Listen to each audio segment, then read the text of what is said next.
At the end of the day, every consumer wants one thing. And I want you to write this down. One word, one thing, control. All right?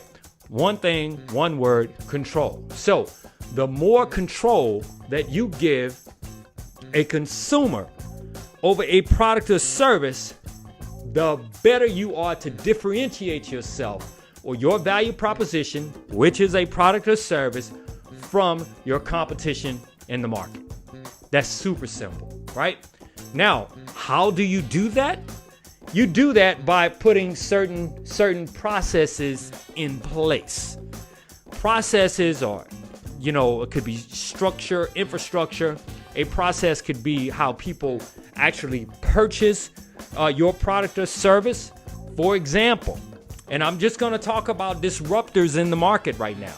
And disruptors in the market basically took a product and did it a different way. Think about this. How much of a hassle is it sometimes for you to book a hotel room? Well, of course, you should be staying at home right now, but you get my point. To book a hotel room, calling reservations or whatever, it's difficult. So guess what? You jump on Expedia, you jump on something else, and make it easy for you to do that, right? And make it easier for you to do that. You want another lodging example of the, quote unquote, lodging hotel industry? Check this out. Airbnb.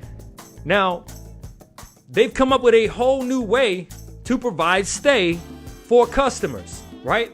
They're not even using their resources. They only provided the platform for you to go through, the same thing that Uber did, right? Provided an app and letting drivers use their own cars and insurance, and letting, as in the case of Airbnb, letting consumers consume from other consumers or from other sellers in the market.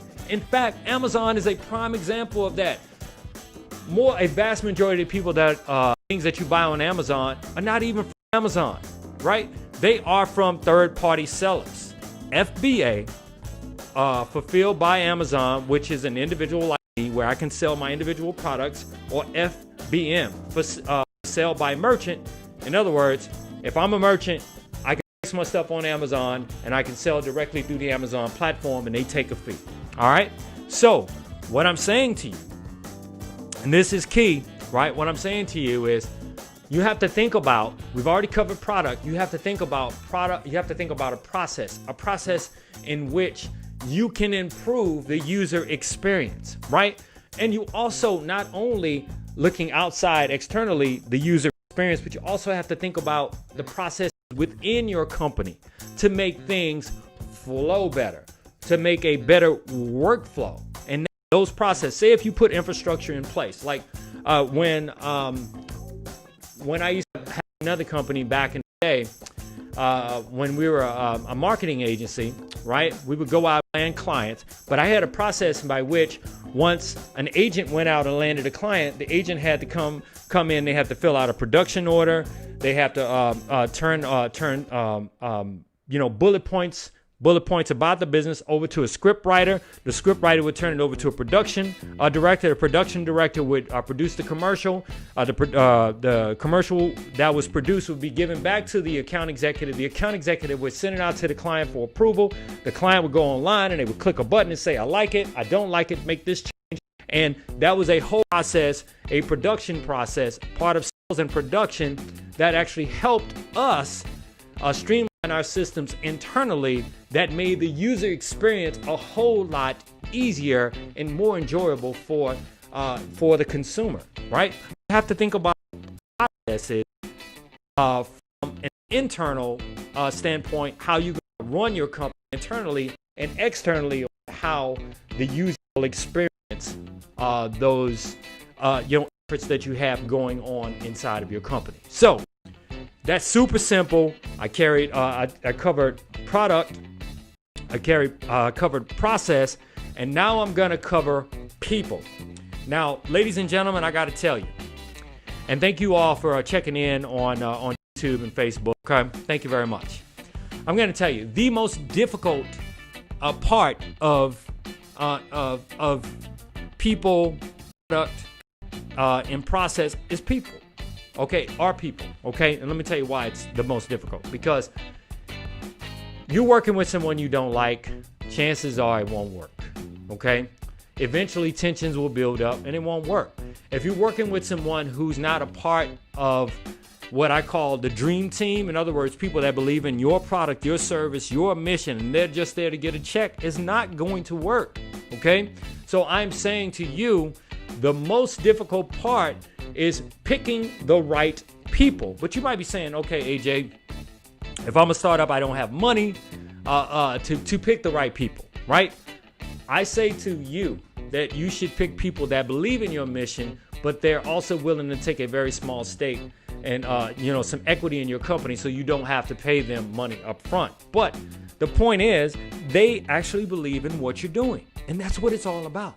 As long as they believe in what you're doing and they understand that you are the captain of the ship, male or female, and that this is how the processes go within our company, they're willing to adhere to that, right?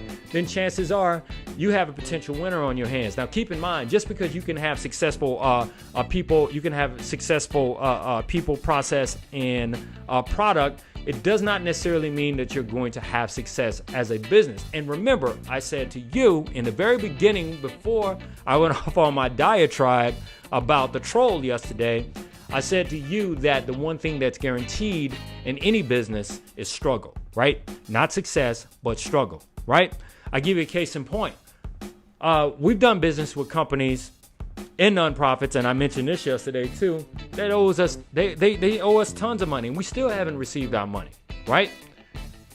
You know what I mean? So sometimes, if you feel like maybe a process in your company, and I'm just using this as an example, process in your company is okay, we don't have a really good accounting process for accounts payables and accounts receivables, then you have to make sure that you work on that to make that strong. So you have to work on your company internally and how it affects externally the users of your product or service, right? So that's the long and the short of people, product, and process. And no, it was not going to be long, but I will tell you this.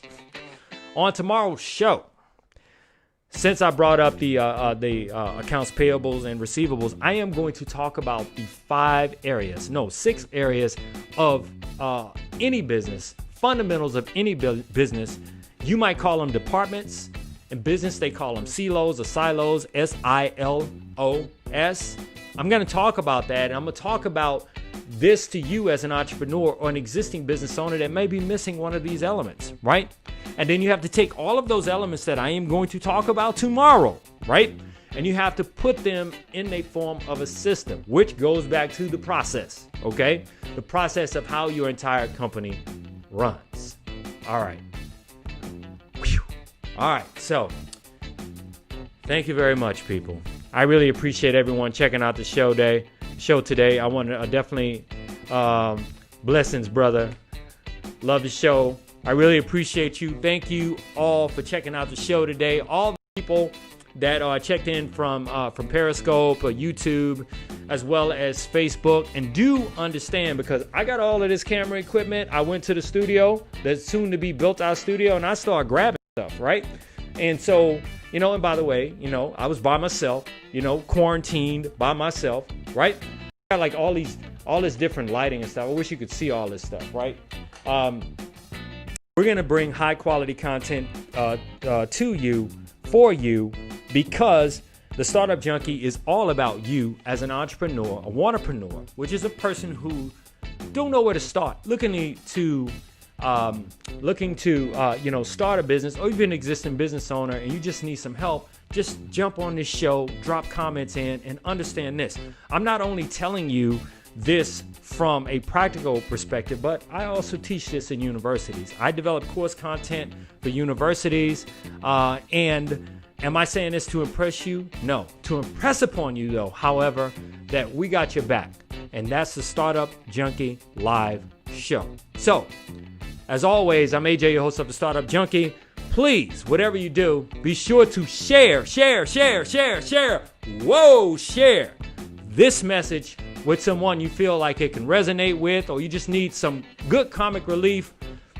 Share it, because Maybe somebody looks at it and say, that person don't know what the hell they're talking about. That's okay, long as you see it. I just want you to see it and have fun with it and know that we're here for you. And be sure to check us out, the Startup Junkie live show on Apple, iTunes, iHeart Media, Spotify, as well as TuneIn. So, everyone, until tomorrow's show, where I'm going to go over the fundamentals of business, such as marketing, finance, sales, R&D. I'm gonna go over that tomorrow. All right, y'all take care now.